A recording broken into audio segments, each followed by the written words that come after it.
청년은 청년 문제만 이야기해야 합니까? 녹색당의 청년들은 노동부터 환경까지 사회의 모든 문제에 대해 이야기합니다.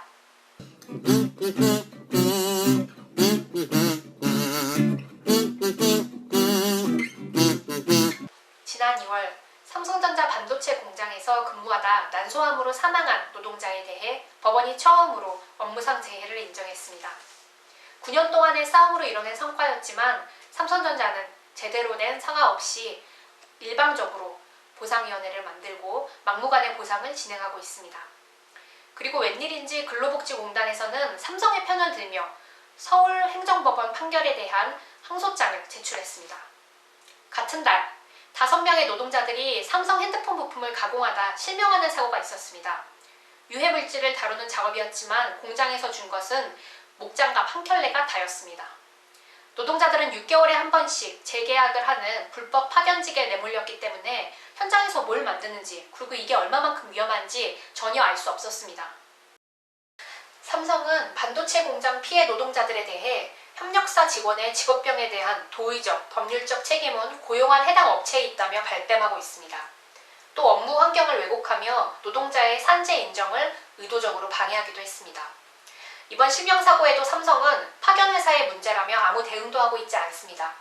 이렇게 많은 노동자들이 기업과 정부 누구에게서도 보호받지 못하고 있습니다. 노동자의 건강과 안전을 위해 법 제도화를 시급히 해야 할 상황에 박근혜 정부는 파견 업무를 확대할 수 있도록 하는 파견법을 개정하려고 합니다. 위험한 일자리, 불법 파견으로 인해 젊은 청년들이 실명하고 암에 걸려 목숨을 잃고 있는데도 정부에서는 위험한 일자리를 더 만들기 위한 노동계약을 추진하고 있습니다. 정부가 해야 할 일은 위험한 일자리를 양산하는 게 아니라 시민들이 위험한 일자리로 내몰리지 않도록 막는 것입니다. 이를 위해서 산업재해나 재난사고 발생 시 기업이나 정부에게 책임을 물을 수 있는 중대재해기업처벌법을 제정해야 합니다. 그리고 파견업체, 불법 파견업체에 대한 관리와 제재를 철저히 해야 할 것입니다.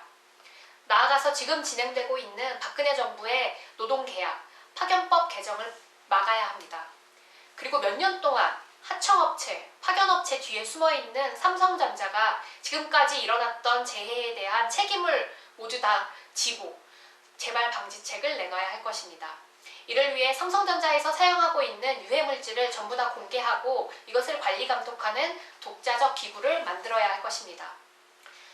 더 이상 청년과 노동자가 열악한 근무 환경에 내몰려서는 안 됩니다. 정부의 노동계약, 불법 파견, 그리고 재해사고 묵인으로 인해 잿빛으로 변해가고 있는 노동 현장을 녹색당이 푸르게 바꾸겠습니다.